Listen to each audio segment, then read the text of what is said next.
Today, I'd like to tell you about our sponsor, Swan Private. Now, you know from listening to this show that our money is broken. Fortunately, we have Bitcoin, a better money that will help us build a brighter future. But if you don't have a Bitcoin strategy and a trusted partner to help you execute that strategy, then you're probably going to fall behind. Now, I've known the Swan Bitcoin team for years. The Bitcoiners at Swan are mission-driven and have deep expertise and respect in the Bitcoin space. In my opinion, this is the team you want on your side. Today, I'd like to highlight Swan's Private Client Services division, which guides high net worth individuals and businesses around the world toward building and preserving wealth with Bitcoin.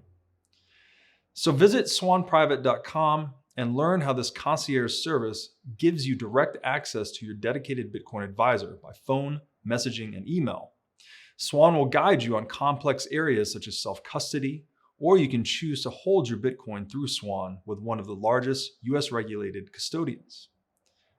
So make your first purchase with Swan Private and get $100 of Bitcoin. Just tell them that I sent you. You know, an opportunity like this to build and preserve legacy impacting wealth for your family and company will not likely be seen again in our lifetimes. Sign up at swanprivate.com today, mention Breed Love to your advisor, and get $100 in free Bitcoin when you make your first buy. Stephan Kinsella, welcome back to the What is Money Show. Thank you. Glad to be here. Glad to have you again. We're going to continue going through Hoppe's excellent book, A Theory of Socialism and Capitalism. And I'll get us rolling here, reading an excerpt on page 19 in the PDF version of this book. Hoppe writes, to develop the concept of property, it is necessary for goods to be scarce so that conflicts over the use of these goods can possibly arise. It is the function of property rights to avoid such possible clashes over the use of scarce resources by assigning rights of exclusive ownership. Property is thus a normative concept, a concept designed to make a conflict-free interaction possible by stipulating mutually binding rules of conduct, norms, regarding scarce resources. So, this is one of those concepts that I visit a lot on this show and have a really hard time because people have these preconceived notions of property, right? That property is just the asset. But it's really this, as Hoppe is describing here, this normative way of dealing with the reality of scarcity, right? There are limited things in the world, and there are more wants than there are for certain things. Those things are scarce. We have to resolve conflict over those scarce resources either by contract or, the other approach is like actual conflict, physical conflict. Right. Something more coercive. Well, notice his first sentence is to develop the concept of property, there need to be scarce goods. So what he's saying there, and the Randians hate when we talk like this because they think we're focusing on the negative or something like that. Or it's like the economic or political equivalent of saying that rights are based upon the ability to feel pain or something, which but it's not like that. What Hans is saying is that we have to recognize why property rules emerge. They emerge because we are actors, and we are actors, which means to act means to use scarce resources or means to achieve ends. And when we achieve ends, we're trying to change the future from something that we think it will be to something that we prefer it to be, which means that the world is not perfect. In other words, it means we're unsatisfied or dissatisfied, or uneasy, as Mises calls it. And this all implies that we live in a world of scarcity. Okay. We live in a world where all of our wants can't be satisfied just at whim. We have to do something to try to get it. And then they're not always possible to be solved because there's limited resources and there's competition for these resources with other people. There's competition for them, which means the possibility of a clash or a conflict because the resources are scarce, which means they have a property which is they can only be used by one person at a time. So if someone sees a coconut, someone else sees the coconut, they both want the coconut, they can't both have it at the same time. Only one can consume the coconut. So that means there's a possibility of conflict. So it's the possibility of conflict that gives rise to the problem of conflict, which we need to try to solve somehow. You could try to solve it by, I don't know, becoming immortal and omnipotent and God, I guess, but that's not really feasible. So the other way we try to solve it is we recognize that we live in society among a bunch of similarly placed actors or agents, human beings that have similar capacities, similar desires, similar wants. They all need to use scarce resources, but we tend to prefer to use these things without violently battling each other for them all the time, because that gets us nowhere. It's a lose-lose game. Right. And because it costs resources and effort to just fight with each other, and you still don't increase the sum total of resources. So we would prefer to have cooperative use of these resources, which implies the need to have a set of rules that assign owners to every given resource. There needs to be a rule that says who is the actor that has the better claim to it. So that's what property rights are. And we say norms because a norm is a normative rule that you can consult to tell you how you should act in a given situation or who should win. So that's what property rights are. Property rights are rules that emerge in society out of the desire for people to be able to use resources peacefully and cooperatively and without conflict. So these rules assign owners. And so then the question is, what are the contents of the particular rules? And that's where libertarianism comes in and the Lockean natural rights perspective. And that's where it differs from all other competing theories, which we would all call variations of a type of socialism, whether it's autocratic or democratic or authoritarian or communist or Democrat socialist or whatever. All those rules differ in how they specify who has the right to control a resource. But anyway, so the point is, once you understand that the purpose of property rights is to help us solve the problem of the possibility of conflict, which emerges because of the nature of scarcity in the real world, then you understand that property rules are just those rules. And so then you start to see when people refer to like a piece of land or a car as your property, it's a slight misuse of the word, or at least it can lead to confusion, because technically speaking, if we want to be precise, the word property is the relationship between human beings with respect to these scarce resources. So my property right in a car basically means I have a connection to that car that is distinct and superior to everyone else's, that other people can see and respect if they want to avoid conflict. Yeah, brilliantly said. One thing that really jumps out for me there is just the nature of the two different approaches for resolving conflicts over scarce resources. As you said, we can have some normative arrangement like property, or you can just have the fighting, right? The fighting over the stuff itself. And those two different modes of relating to scarce resources have significant impact on how much we're able to conquer scarcity, right? To increase productivity and capital accumulation and all these things. The fighting would be a zero-sum game, right? It's not creating any more pie. The pie is not getting bigger. Whereas if you have private property enabled free trade, we can actually grow the pie.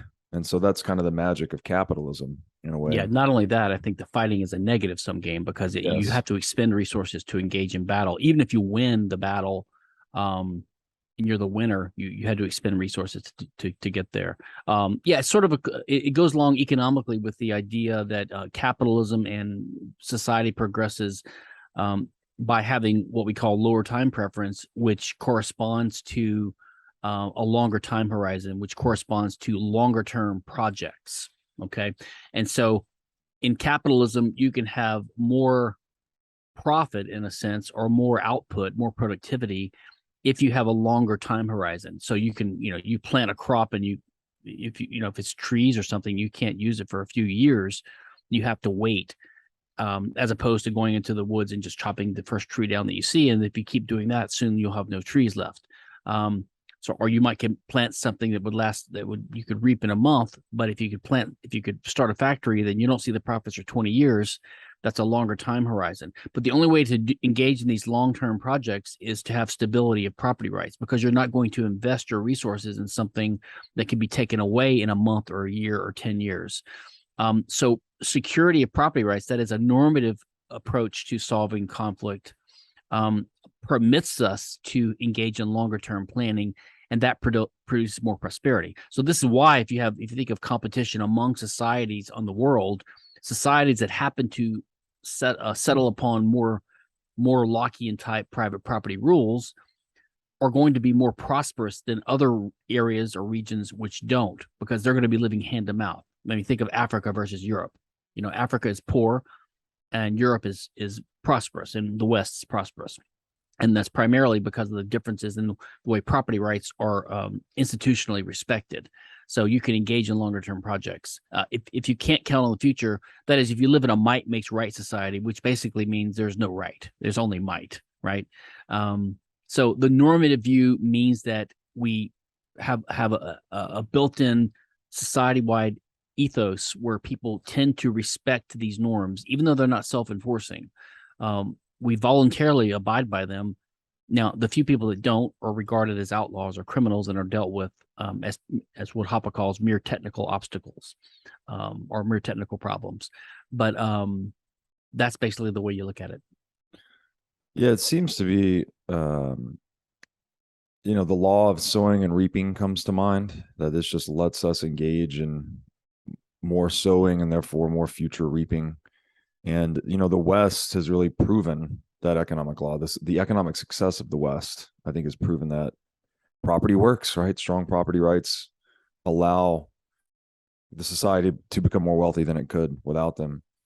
And I think that a priori reasoning demonstrates that too. We have to be a little bit careful. We have to think of the West as an illustration of that a priori reasoning, that kind of deductive reasoning, because we have to be careful not to engage in the causation and correlation fallacy, which is what some people do with intellectual property. So they'll say that the West has been prosperous, and say America has been very prosperous since 1800 roughly, and we had patent laws and copyright laws since then. So therefore, they're the cause of our prosperity.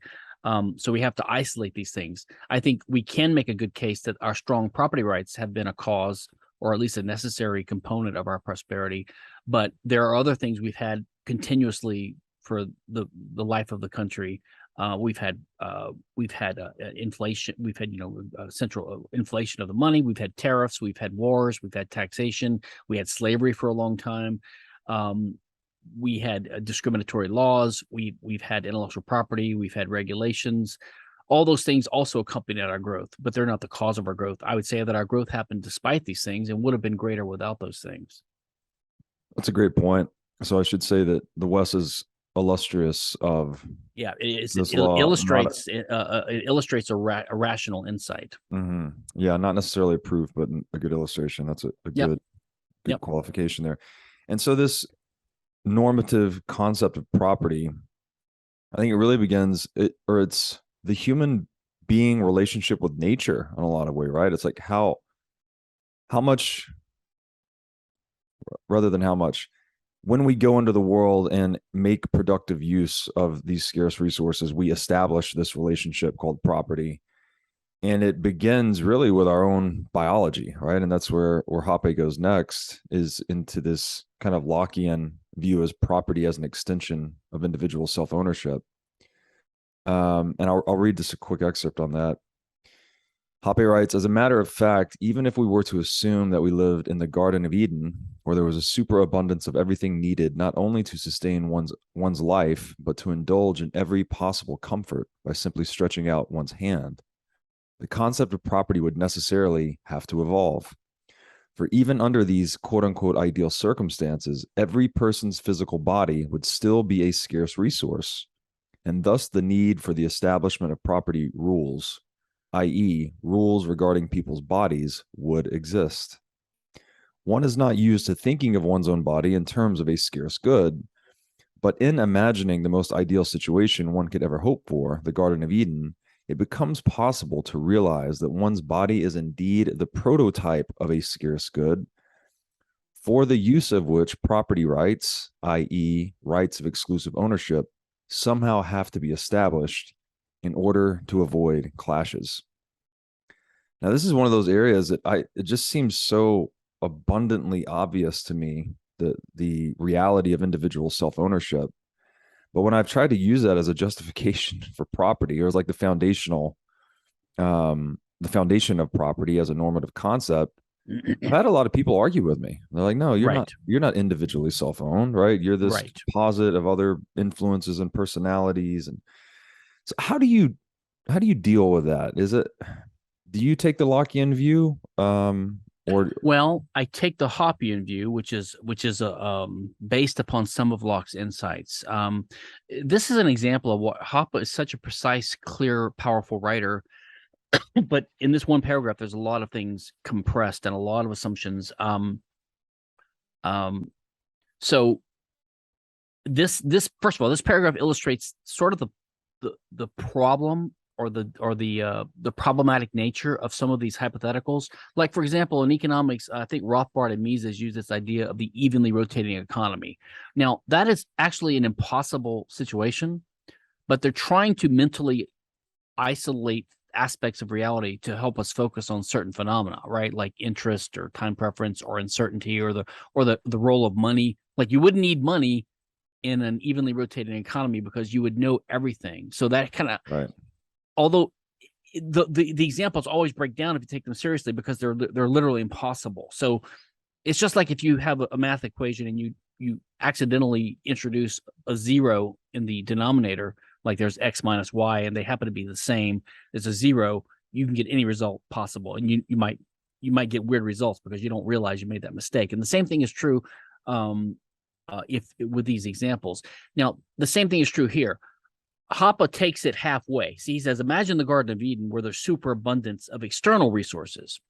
Now, superabundance basically means we're basically like little mini gods or something. But he says we still have physical bodies, so he's imagining we still have physical bodies. Because if you took the example all the way to this ghostly realm of like we're angels or spirits, like ghosts that kind of flow through each other, so we don't have any needs. We're actually each omnipotent. We have all the needs and wants fulfilled, and we literally can't interfere with each other because we're like ghostly bodies. Then we're not even talking about the real universe. So he keeps one aspect of it. He keeps the fact that we have bodies to show that even if you ignore the problem of scarcity in the world of external resources and needs, if we still identify ourselves as having human bodies, you can still have fights over that, and you would still need property rules there. So what he's trying to do is trying to show that, number one, your body is a type of property or a resource that you need property rights for. And number one, it's the prototype, because you really can't imagine away the physicality of your body and still have a realistic example. You can imagine away everything else, but not your body. So this is why, number one, you have to have property rights in your body, which some people call self-ownership. And this is the prototype, which means that the same reason that you need property rights in your body is why when you relax these constraints and say, okay, but the real world does have scarce resources out there that we need to use, then you also need property rules in those things too. So first we establish self-ownership, and then we establish ownership of these self-owning agents in external resources. So in that loose way of putting it, or that general way of putting it, there's a parallel to what Locke says. Locke says we're self-owners, and therefore we can own things that we appropriate. His argument is a little bit flawed. And let me say one other thing. One criticism some libertarians make of the self-ownership idea, I don't know which one you're referring to that you've heard, but one criticism is that they're leery of a type of dualism or mysticism that they believe is inherent in the idea of self-ownership. Like, they think that if you're a self-owner, then your self must be something different than your body, like a soul or a spirit. Like, so they're imagining this metaphysical dualism. So they think that self-ownership implies a religious perspective, but it doesn't at all. As Roderick Long points out, as I pointed out, the precise way to put it is body ownership, as Hoppe emphasizes here. So your body is a scarce resource. Now, legally and juristically, and economically, we have a concept of the person or the agent or the actor. We call, like, you are you, but you have a body, which means that your body is one concept referring to your corporeal body, but you is your personality. Now, atheists think that this is buying into some religious mysticism to point this out, but it's not. It's simply conceptual distinction. It's like saying that conceptually there's a distinction between your mind and your brain. It doesn't mean there's no connection. It doesn't mean that there's a spiritual mind. It just means that the concept of mind is different than the brain. And that's easy to see because if there's a dead person on the ground, that body has a brain, but it doesn't have a mind anymore, right? So these are just different concepts. You can change your mind, but you can't change your brain. You know what I mean? Your brain has a weight, but your mind doesn't have a weight, for example. They're just simply different concepts. And they're related.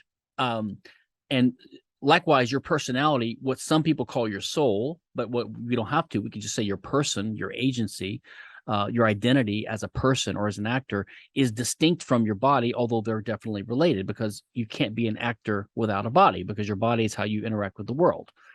So these are just different concepts.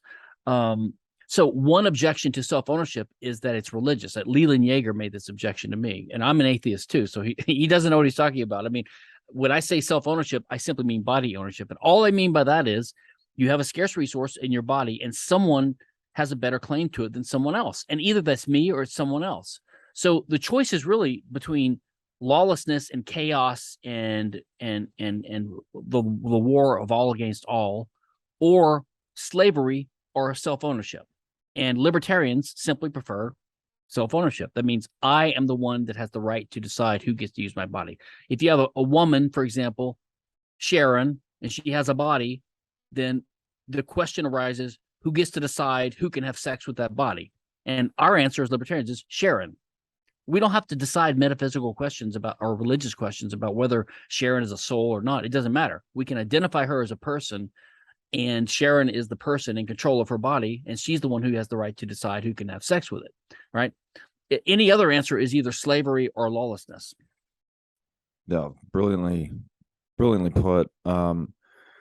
Yeah, the imaginary constructions, they're very useful, but it seems to be something that critics of libertarianism try to zero in on and attack, right? That we're living in some type of theoretical world versus, as you said, the evenly rotating economy could never exist. It's a world of essentially no uncertainty, right? So the need for money goes away. You can always match your inflows and outflows, so you never need liquidity, basically. Right. And so then with property, it's interesting because you get this. Okay, so there's this very fundamental pre-legalistic property, right? Which is just the relationship of your agency to your body. And then essentially the property, that relationships we establish in the world with scarce resources are almost like an extension of that, right? You're just extending your self-ownership into nature, like, justly appropriating or trading with others to acquire. And this is why I think the word property tended to get the connotations that it has now, where people use the word property to refer to the thing that you have a property right in. Wherein, if you want to be precise, in a legalistic or juristic sense, if there's a scarce resource out there, let's call it X, a microphone. I'm looking at a microphone now. So there's a microphone here, right? Okay, so here's a microphone. And people say, I own that. So Stephan Kinsella owns this microphone. So they say it's my property. Well, the technically correct way to say it is I have a property right in the microphone. So the microphone is a scarce resource in which I own or have a property right in. But because we human beings have naked bodies when we're born into the world, and we are literally, it's impossible to act without interfacing with the world, because we're not like floating in outer space like the Hulk or something, just floating for years. We're touching the ground, we're breathing the air, we have electromagnetic radiation coming off of us and gravitational waves, and we're all connected. In fact, that's what I think it means. The word exist, I think to exist means to have an effect on other things. So not to be mystical, but everything in the universe is connected to everything else. Right. So when people posit these theories about what if there's a parallel universe, or what if there's another realm that doesn't affect us, well, then I think it literally does not exist, because if it can't affect you, then it doesn't exist, because that's what it means to exist. But in any case, when we act, we always act in accordance with the laws of cause and effect, because we're trying to intervene in the course of affairs to causally manipulate things to change the course of events. And we use our bodies by directly controlling it, like our hands and our feet and our mouths and our heads. And we grapple with things that matter in the universe to get these things done. We stand on certain ground, we pick up a piece of wood, we pick up a fruit and eat it. We do things like this. So this use of these things is unavoidably part of what action is. So over time, we accumulate what you can call tools or means, like clothing or a spear, and they become extensions of ourselves because we have to. That's how we extend our influence into the world. So it becomes a property of ourselves, like as part of our characteristic or part of our feature. Like I identify that guy as, for the guy with the hat with the horns on it. Like, so that hat is an external resource that's part of his identity or nature or features or characteristics or part of his properties. So over time, we slip from saying I have a propriety in that resource or a property right in that resource. By the way, proprietor is an owner, right? So to have a proprietary interest means you have a better claim to something than someone else. So you see, it's always a relational thing about who owns it. Now, you did say something earlier that's slightly, not to criticize you, but slightly imprecise. Like, it's not merely acting in the world and using things that gives rise to property, because that's only in society. So Crusoe alone on his island, only if this is only true if you think of the word property in the two senses that some economists do. Property in the sense of an actual fact or ability to control, and property in the sense of property rights. Now, Mises distinguishes this in Socialism and in some other writings by saying that there's sociological ownership. I think he calls it sociological ownership, and catalactic or economic ownership. And in another later writing, he calls sociological ownership. He calls, I think he calls it juristic. No, I'm sorry, I'm getting confused. In an earlier writing, he distinguished sociological versus juristic ownership. That is legal, that's the right to own something, Right. versus possession of it, which he called sociological. And in later works, he used the word catalactic, which means economic, instead of sociology, because I think he realized, I think maybe he wanted to use the word sociology for economics, but it was already taken. So something like that. But the point is, if we were going to be precise, we should say possession or the fact of dominion or control as the factual matter, and ownership should be reserved to the juristic or the normative concept. So Crusoe on his island has factual control of things. He can, make a fishing net. He can eat the coconuts and things like that. But he doesn't own them in the juristic sense because there's no other people around that he could have a conflict with. We don't need a norm. I mean, who's the norm going to apply to? That's not to say that he doesn't have certain morals or rules he follows himself to try to better his own life. You could argue that some libertarians get so afraid of exporting their strict view that not everything that's immoral should be illegal, okay, which I agree with, that they're afraid to say anything is immoral that's not illegal, like objectively, which means that if Crusoe's alone on an island, there's no illegality, there's no crime, so there could be nothing that's immoral. Now, that's not the Ayn Rand view. It's not my view. I think it is immoral to be too lazy and to let your life decay on this island because it's bad for your life as a human being. But that's my own personal ethical view. But saying something is immoral doesn't mean that it's illegal, right? So it's okay to say that. But anyway, the point is, property emerges with the combination of the fact of scarcity when people are in society, which is pretty much always the case. So that's why property rights emerged. Yeah, it makes a lot of sense. And then, even to exist at all, right? We exist within space, within time. And to exist within time is the same thing as saying you're finite, right? There's nothing, or there's no one, at least, that's in time. That's not. Wait, unpack that, because I'm just thinking that time itself sort of implies scarcity, and this segues into one of his next quotes. Is our bodies and our lifetimes are scarce, right? They're inherently finite. I guess maybe it's an assumption or presumption to say they're scarce, because that would assume people wanted more lifetime. I think it's actually. I think there's some commonality between the fact that we have a limited amount of time on the earth.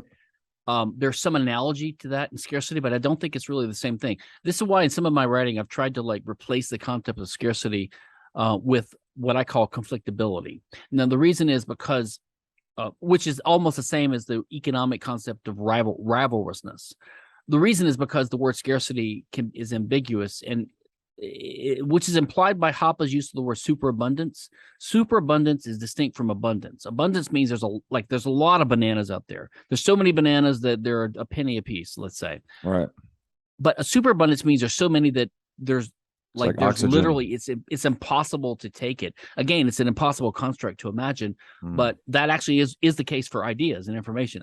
Information is superabundant because you can't diminish the supply of someone's possession of knowledge by you having a duplicate copy of it. So that is an example of superabundance. But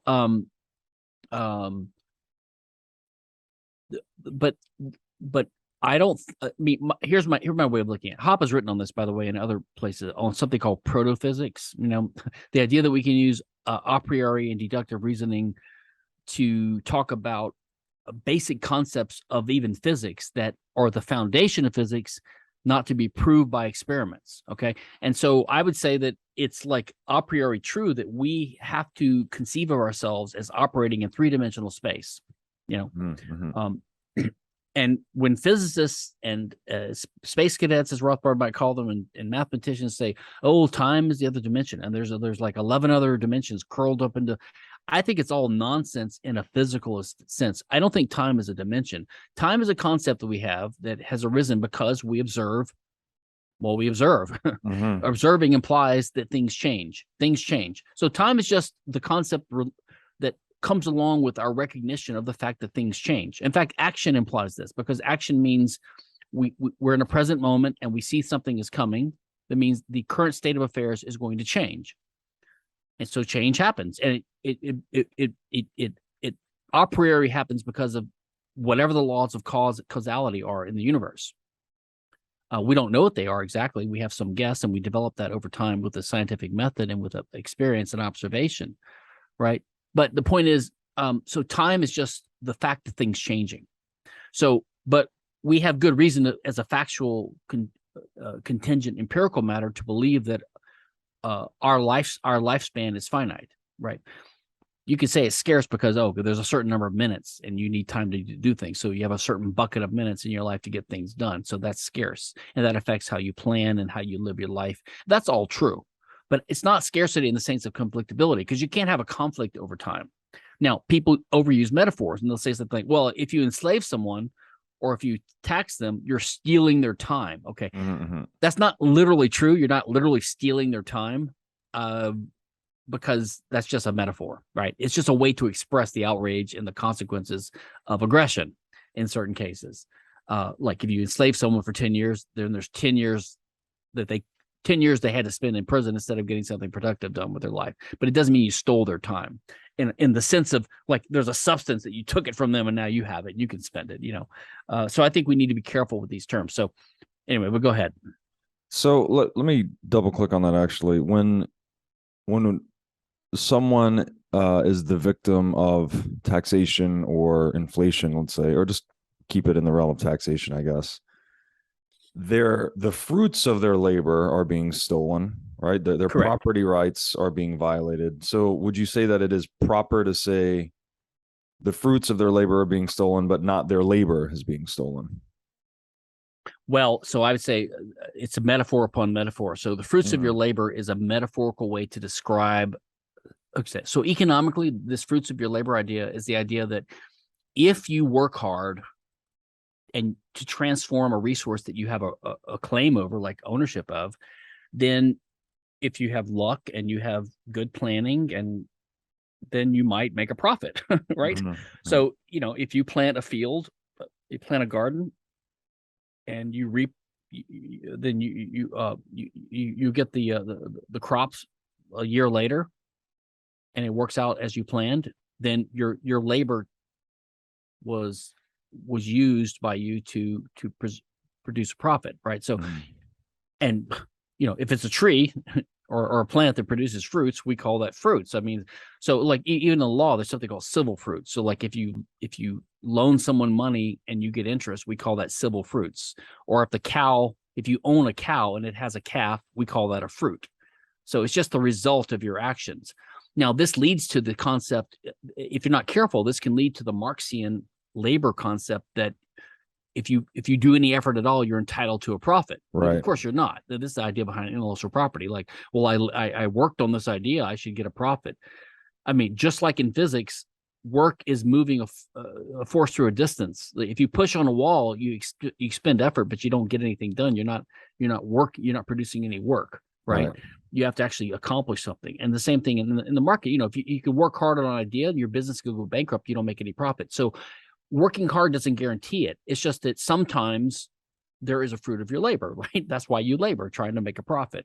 So I would say when people say like inflation is theft, it's not literally theft, but it's not literally theft because taxation is theft, because the government coerces you into turning over some of your owned resources. Like the government says, you just got 10 pieces of silver for that trade, you must give us one of those, or we're going to put you in prison. So that's a way of extorting or coercing you to hand over one of your pieces of silver, which you own. So that's theft.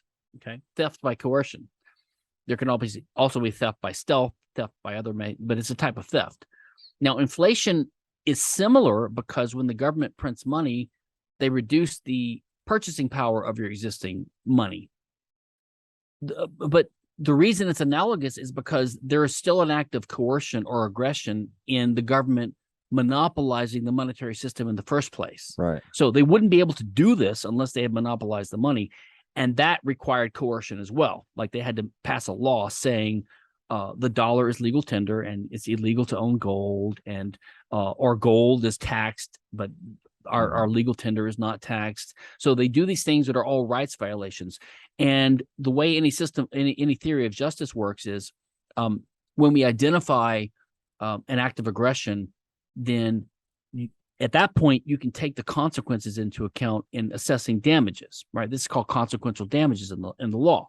This is why people say that they try to justify intellectual property by saying, well, Stephan, if you have a stack of paper in your house and someone breaks into your house and steals the paper and it's blank paper, but if someone breaks into your house and steals a stack of paper that has your unpublished novel written on it, right, then the damages would be different, which implies intellectual property because they're stealing something, like they must have stolen something you owned, right? But it's like, no, it's not that way at all. It's just that the fact of the act of trespass, the damages owed is the consequences of the action. So, for example, in the law, there's always been what's called the eggshell skull doctrine, which is if you walk up to some innocent victim on the street and you slap them on the head, okay, a normal person would get annoyed and they might sue you and they might get $1,000 damages for this assault and battery on your skull. But it wouldn't be the death penalty because they just slapped you on the head. But if you slap someone on the head who has a rare condition of an eggshell skull, we call it someone who has got a like a soft head, and you actually kill them, then you're guilty of murder. In both cases, the physicalist or behaviorist description of the action is the same. You just kind of slapped them on the head, but in one case you killed them, in one case you didn't. So it's not the victim's fault for having a thin skull. So it's the aggressor's fault for doing what they did. And if what they did happens to cause worse consequences in a given case, then they're liable for more damages. So in one case, they might be liable for $1,000, in another case for $3 million. Okay. The same thing. If I steal your blank stack of paper, I might owe you $1,000 damages for trespassing, invading your home. But if I take your novel and publish it, and I reduce your opportunity to make $1 million by first releasing your book, then I'm guilty. I might owe you $1 million because the consequences of my act of aggression are different. So just because there's a difference in the paper that I stole doesn't mean that there's intellectual property. Now I'd like to tell you about a great new Bitcoin show on the scene that you've got to check out. Brought to you by Swan Studios and Bitcoin Magazine, this show is Hard Money with Natalie Brunell. Natalie is an Emmy-nominated journalist bringing unparalleled experience to the Bitcoin media scene. And personally, Natalie is one of my favorite voices in the Bitcoin space. Each week on Hard Money, you'll get the top headlines of the week with analysis you won't find anywhere else. Hard-hitting interviews with amazing guests like myself and other top minds in the Bitcoin space. And the show will take you directly into the lives being changed by Bitcoin all over the world. Check out Hard Money at swan.com/hardmoney. Today, I want to tell you about our sponsor, Crowd Health. So, how does health insurance work? You send an egregious amount of money to an insurance company. They hold it in a pool of depreciating fiat currency. Then, when you have a large health event, you have to pay them even more via your deductible. And then you hope they will cover your bill. And in fact, 1 in 6 bills are denied by healthcare.gov plans. It's time to take control of your own healthcare bills. I'd like to introduce you to Crowd Health. It's a decentralization of healthcare using Bitcoin as an alternative to health insurance. Instead of sending fiat currency to a big corporation, you send that money to an account controlled by you, a portion of which is converted into Bitcoin. Then, if you have a big health event, you have a community of Bitcoiners that will use the money in their accounts to help you out. To get more details, go to joincrowdhealth.com/breedlove, where you can find the promo code for $99 a month for 6 months. It's funny. Inflation is not theft. I often say inflation is theft for that very reason you gave. That so the inflation example. So the theft is, or the aggression is. So theft is just a type of aggression. The aggression with inflation is the government monopolizing the monetary system. Right. And that lets them create an effect that's similar to actual theft. I mean, like, it's just from the government's point of view, they're a criminal. They don't care where they commit their aggression. If there's physical hard money like gold and silver, then when the king forces you to turn some of it in, that's actually theft. Mm-hmm. Or if they clip the coins, that's theft, right? Mm-hmm. If they switch to a digital fiat system like we have now, then they can just print it and do the same thing economically to you. But the aggression is not in the printing. The aggression is in the laws that prevent you from escaping that system. The monopolization. So, the monopolization. Yeah. So, but just as in the IP case, there can be greater damages from stealing a valuable piece of matter as opposed to a blank sheet of paper. When the government commits that type of aggression, it's just like if the government monopolized the money system and they have a sound money system, there's almost no damages. Like if they didn't inflate at all. But if they inflate, now they're causing damages to the people. Which you could, so there's no problem with calling it theft, because as long as you keep in mind that the theft is back in the chain of causation a little bit earlier, right? Or it's really a different type of aggression, but it's still the same effect as theft, and so you could measure it the same way. Yeah, no, that's a great point. And then when I do define it, because obviously inflation's a nebulous term too, so I always define inflation as the arbitrary expansion of a fiat currency supply under the protection of a legal monopoly. Right. So that whole, it's not just arbitrary. I mean, if you want to be technical, inflation is inflation of the money supply. It's not arbitrary. It's just any expansion of the money supply is inflationary, which means that even in a private society where there's gold and gold is mined, my personal view is when gold is mined, that's inflationary. Okay. But the difference is there's cost to mining the gold. There's not cost to. Well, that's one difference. The other difference is there's no coercion. Like there's no one's forcing people to accept this gold standard. They're doing it because it's the best thing available. Right. Until Bitcoin came along. Right. Yeah. So I think my personal view is, when people say Bitcoin, unlike gold, Bitcoin doesn't have any intrinsic value and there's nothing backing up your money. It's like, well, first of all, there's nothing backing up any money, because even if gold is money, it's got a monetary premium, probably 10 times the non-monetary value of the gold. So if whatever you're using as money stops being used as money, you're going to lose 90% of your savings anyway. Right. So it's literally impossible to have a money that is backed by anything, because whatever's money is always going to have a monetary premium, and that monetary premium could evaporate if it stops being used as money. But anything that does have a non-monetary use is imperfect as money, because, it still might be better than having no money. Like having gold, even though it's imperfect, is better than having a barter society, obviously. Yes. But the ideal money would be one that has no non-monetary use, because when you have gold, then you're wasting resources getting gold just for monetary use. You're diverting the ornamental and the industrial uses of gold into money, right? And also it causes I think when when the new gold is mined, it leads to a redistribution of wealth, and it leads to inflation, price inflation, relative price inflation. Now that's a small price is worth paying to avoid a barter system. But if we can have one that doesn't have that, which is what Bitcoin is, then that's why it's even better in my view. Yeah, agreed. I've often called Bitcoin the first pure money, right? Everything else has been impure to the extent that it's used for industrial or ornamental purposes. Yeah, it's 100% monetary premium instead of 90% monetary premium. Exactly. So to continue here on Hoppe's Garden of Eden analogy, he writes, even in the Garden of Eden, I could not simultaneously eat an apple, smoke a cigarette, have a drink, climb up a tree, read a book, build a house, play with my cat, drive a car, etc. I would have to make choices and could do things only sequentially. And this would be so because there is only one body that I can use to do these things and enjoy the satisfaction derived from doing them. I do not have a superabundance of bodies, which would allow me to enjoy all possible satisfactions simultaneously in one single bliss. And I would be restrained by scarcity in another respect as well, as long as this scarce resource, the body, is not indestructible and is not equipped with eternal health and energy, but rather is an organism with only a limited lifespan. Time is scarce too. The time used up in pursuing goal A reduces the time left to pursue other goals. And the longer it takes to reach a desired result, the higher the cost involved in waiting will be, and the higher the expected satisfaction must be in order to justify the cost. So there's just no way out of, again, I don't know if scarcity is the right term. Maybe that's a little bit muddy, but maybe what's the one you said? Conflictability.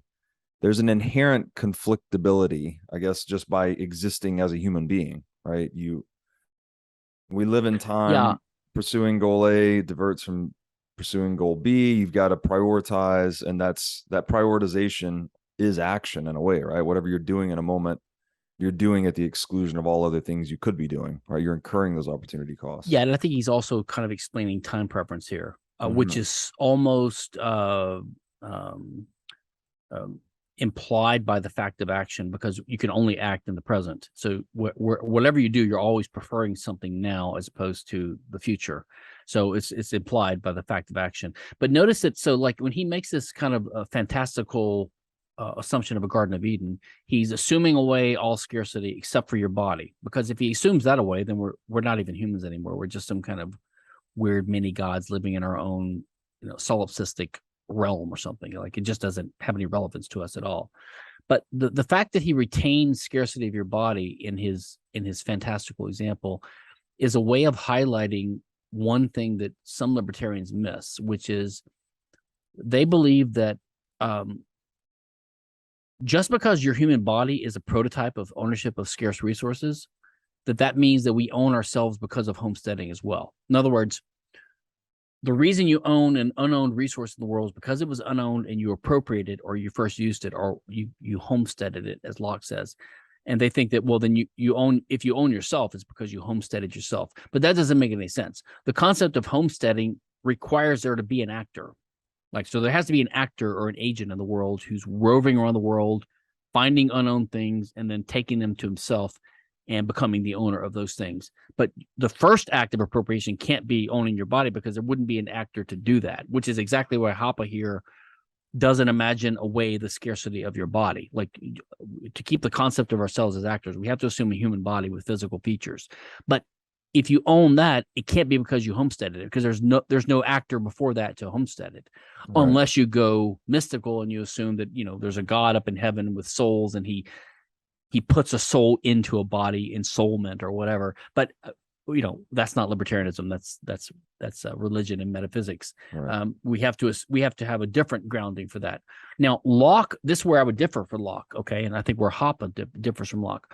So Hoppe's view, and he spells this out, by the way, not in this book, but in an earlier writing, which was in German, which he translated for me when I was talking to him about it, and I put it in my article, How We Come to Own Ourselves. It's implicit in what he wrote here, but he didn't spell it out. But basically, he does speak of homesteading of external resources, things that were unowned. But he never says you own your body because you homestead it. It's rather because you have direct control of your body. So if you go back a level of description, the basis of libertarian property rights is that we identify a scarce resource, and then we identify which human agent or actor has the better claim to it. So that's the ultimate thing. Who has the better link or the better claim to a thing? Now, in the cases of external objects that were previously unowned, the better link has to be the first user. The reason is because first use has to be possible. Otherwise, we wouldn't be alive. So first use has to be possible. And unless a second guy can come along and take it from you, in which case you don't have any property rules, because property means the current owner owns it until he gives it away, right? So it's like a Mises money regression theorem idea with property. If you believe that people have to be able to use unowned things in the first case and in property rights, then obviously first use is a core property principle for things that were previously unowned. That is the best link in that case. But in the case of your body, the best link is not your first use of your body, because you didn't exist without your body. You're part of your body. The best link is your direct control over your body, the fact that you can directly control it. Now, in a sense, when you wake up as a baby or a child and you start asserting your will over your body, you could say that's the first use of your body, but it's still not like you're homesteading an unowned body, because before you owned your body, it was a piece of matter that someone else owned, like your mother or your dad, right? So whenever you believe rights start happening, whether it's in the fetus stage or the baby stage or whatever, before that, it's owned by the mother or the family, and after that, it's owned by the person who directly controls it.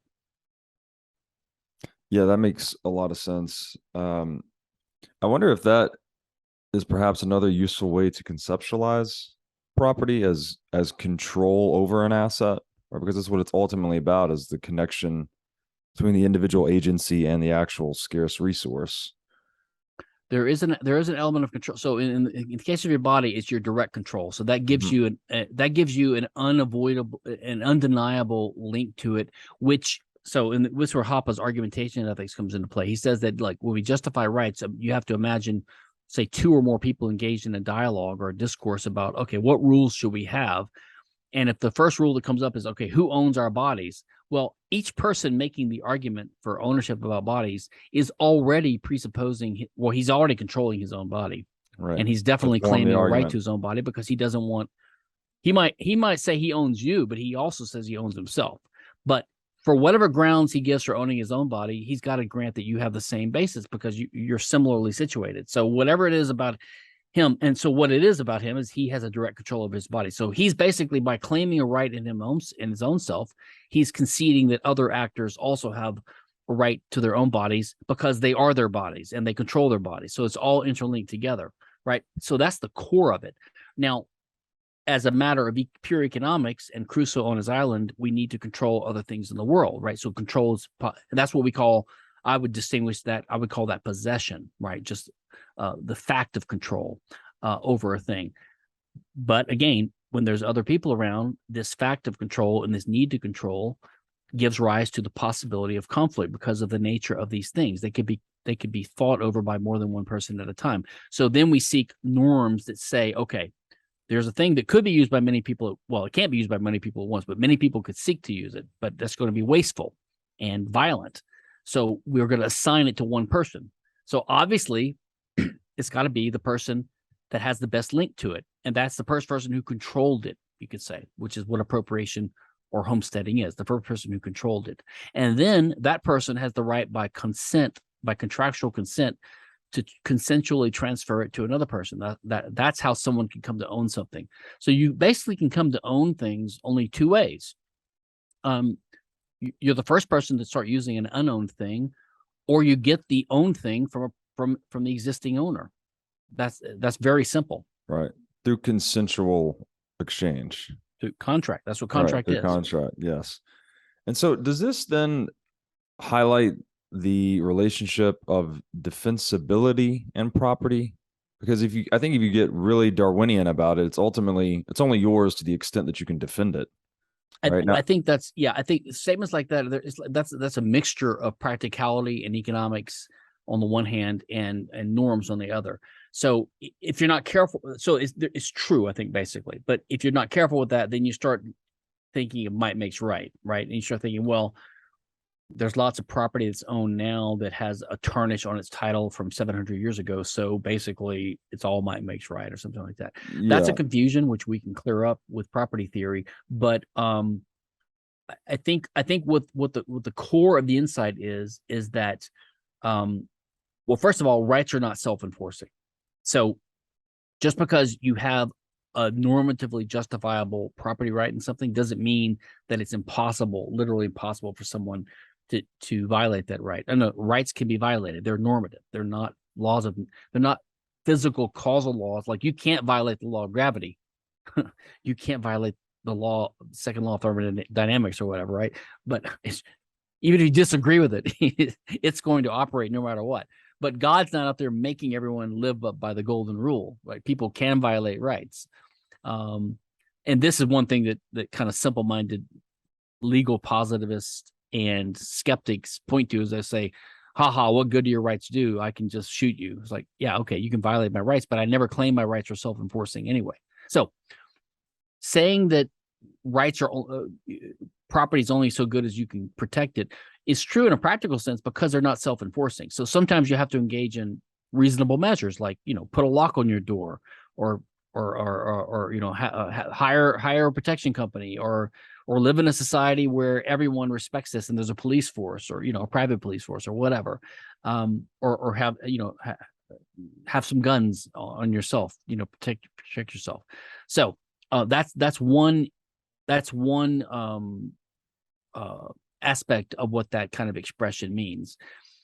The other one is recognizing the fact that it's possible to lose your rights over time, and also the fact that you don't have to trace title back to a pristine source to have a legitimate property right. What that means is you don't have to trace your title back to Adam, the hypothetical Adam. So some people say, well, Kinsella, obviously you don't believe in your property rights principles because there's where I said that the only two things you need is first ownership and contractual title transfer. The problem is they take that to go, they say that implies that if you go backwards, you can only have good property if you can trace it all the way back to that original act of homesteading and there was no act of crime in between. That's actually just not true. These rules establish a presumption, right? And they help us settle, because any property dispute in the real world is always between two existing, present, living actors who claim a given existing resource. So as between them, the question is always, which one of you has the better claim? So what they typically do, instead of going through the trouble of going all the way back to Adam, whatever that is, the state of Louisiana being founded, or America being founded, or the Magna Carta, or whatever you want to do, or back to literal Garden of Eden, Adam and Eve, whatever. As a matter of economy, what we do is in the law, we trace it back to what's called a common author, which means a common owner. So if A and B both want a piece of property now, but they both admit that it was owned by C, say 300 years ago. They both admit that C owned it. It doesn't matter that whether C himself was a thief. It doesn't matter whether C got it from D and D got it from E and E was a thief. It doesn't matter. It doesn't matter if there's like a long lost F out there who was dispossessed and his heirs are all gone. It doesn't matter. All that matters is that A and B have the two best claims to this property and they both agreed that C owned it. So then you only have to trace title back from C. So then you see, well, who did C die and live it to? And if C left it to this heir, but then C had a contract 5 years later giving it to someone else that B claims it from, well, then the law has a set of rules that say, okay, well, no, well, then your claim is bad and yours is good. This is the way it works. And so because they both have clean hands, we call it, but they're both innocent, they're not thieves with respect to anyone else. And so A has a better claim against B, and A and B together have a better claim against the rest of the world because they trace you back to C, and no one else can come forward that says a better claim. So for all practical purposes, no one else can defeat their claim. So they are the owners, because ownership means having the right to use a resource. Having the right means no one else has a better claim. And if there's no one else, there's just no one else. Now, what this does imply, in my view, some libertarians would disagree with this. If someone can come forward today in 2022 America or the world, and they can show that they have a better claim to an existing resource, like let's say, for example, I live on a plantation in Louisiana, which I inherited from my father. He got it from his father, and ultimately it was a slave owner that owned that plantation. And let's say there was one family of slaves that were kept enslaved by my great-great-great-grandfather, and they're still alive, and they could have a clear chain of title back to what their ancestors were owed in restitution for the crime of slavery, being enslaved. I would say in those cases, if they can make out the claim, they should be able to take the plantation away from me, right? But in that case, the principle is the same. We're not tracing it back to Adam. We're tracing it back to my great-great-grandfather, but we're saying my great-grandfather lost title of it because he committed a tort against these innocent black people, right? So he owes them these slaves, right? Now, some people think that kind of rule would say, I mean, maybe we have to give Manhattan back to the Indians, or maybe, whatever. Well, if we had a just society where we were actually honoring these kinds of claims on occasion, which would be really rare, by the way, because the older a claim gets, the harder it is to prove it, because the evidence is lost, witnesses are all dead. So the problem is a vanishingly small problem, which is the reason why things like the statute of limitations arose, just practically recognizing the fact that after a certain amount of time, it's just unfair to subject someone to a lawsuit that someone should have brought earlier. Because if you wait too long, it makes it unfair for the guy being sued, because he can't defend himself anymore because all the witnesses are dead. Now, in the case of slavery, it's not their fault that they didn't bring the suit. They weren't allowed to. So sometimes we toll the statute of limitations, or we toll what's called latches. So things like this come into play, and they're all reasonable. But in my view, if this was a common occurrence at all, then you would have just title insurance that would cover it. You know, like if I buy a Rolex from a Rolex store in the shopping mall, there's zero chance that it's stolen because it's an authorized Rolex dealer. But if I buy a Rolex for $5,000 when it's normally $20,000 used on eBay, there is a slight chance that I'm buying stolen goods. Okay, so what if the owner of the Rolex comes forward and he says, hey, you have my grandfather's Rolex, which was stolen from him. You got to turn it over to me. Okay, well, then I would be out the $5,000 and the Rolex. So if I'm really worried about that, I would just take out property title insurance. And then if I took out property title insurance, like I'm buying the Rolex for $5,000, I pay another $300 for property title insurance, the insurer is going to do a title check first to make sure they're not going to pay out. So they're going to investigate, right? So these things would not be a real problem, but I think as a technical matter, you take these property rules and you take them to wherever they lead you. But my point is, it doesn't mean that the fact of original sin, you could call it, in most people's real property titles today means that they don't own it. Because remember, when you have these socialists say things like, oh, well, you own this factory, but it really came from, I don't know, people that were stolen from 700 years ago or something like that. What are they saying? They're saying you don't have a property in this factory, but we do. So they're claiming it for themselves. But what gives them a better claim to it than you, who've been using it for generations productively and peacefully, and you never committed an act of crime yourself? So as between those two people, who has a better claim? You can't just get a better claim over someone's property by criticizing something wrong with their title chain from generations in the past. That doesn't give you a better claim to the property than they have.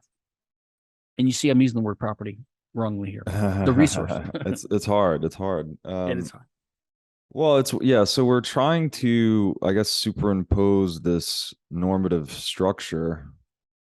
But if the further you go back in history, obviously the muddier things become, especially, I mean, human history is just a disaster in a lot of ways, right? There's been crime.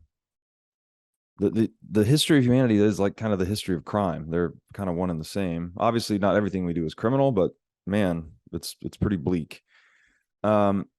And you mentioned here that these norms that we're superimposing on our relationships with ourselves and one another, they're not self-enforcing. Is that the genesis of the state then, is to be the enforcer of these norms? Is that that's a good insight. It's a good question. I think in a sense it is, because they're not self-enforcing, and because what we call self-help, being your own little kingdom. I mean, that's possible to an extent for some people. You can have a big family on a farm and everyone's got their guns, and so people know to stay away. But for a large invading force, you can't fight them all. So people tend to band together and have collective defense. So the king, I think the small K king in a little community, a little tribe, a little region, would tend to be a guy people would turn to that was wise, preserve the traditions and the customs, and would resolve disputes, do civil things like conduct marriages but resolve disputes, but also, lead the tribe, and they would have collective defense. And so, you're going to give a little tribute to the guy, which is like a proto form of taxes. And so, of course, over time that gets corrupted. So I do think that that may be part of the genesis of proto-states, and then which emerges into states, which really got to be problematic with democracy, right? In the early part of the 20th century. Even in a large monarchy, it's going to have corruption and inefficiencies and actual taxation, not just tribute voluntarily paid. But there's, as Hoppe writes in his democracy book, there's lots of natural limits on what the monarch can get away with, and lots of good things that they do compared to the way democracies now operate. So once you have democracy, then the state has metastasized into the modern state, and it's just all bets are off then.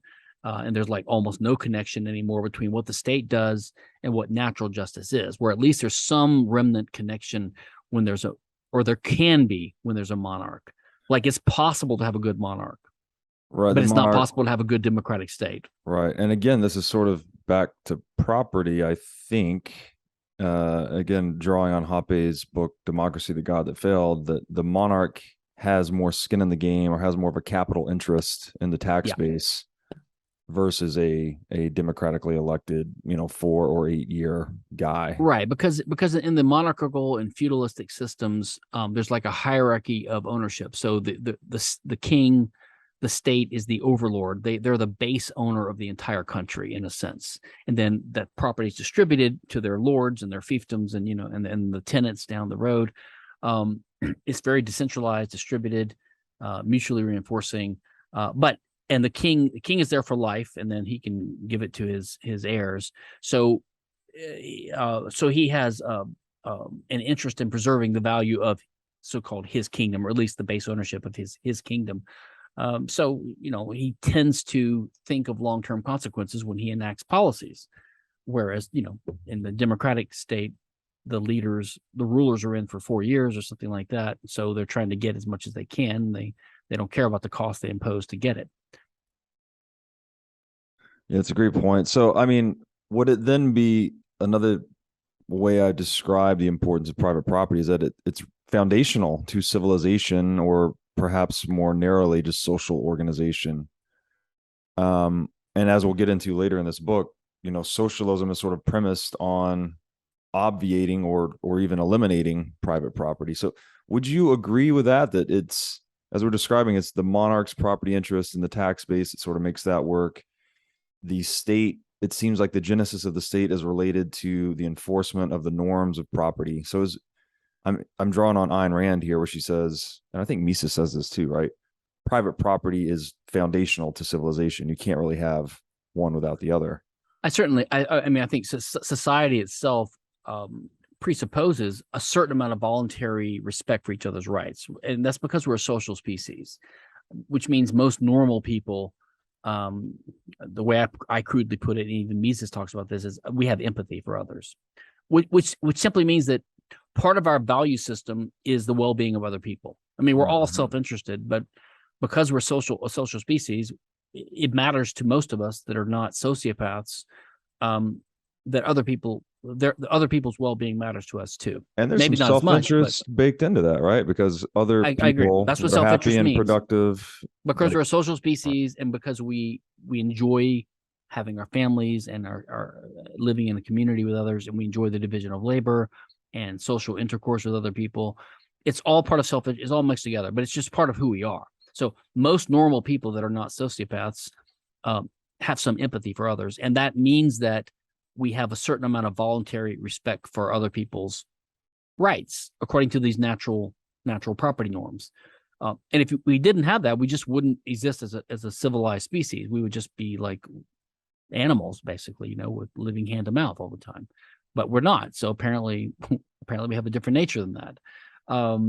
And if we're lucky, we have enough of us to fight off the deviants among us. The 5%, 1%, 10%, whatever it is, the people who will cheat.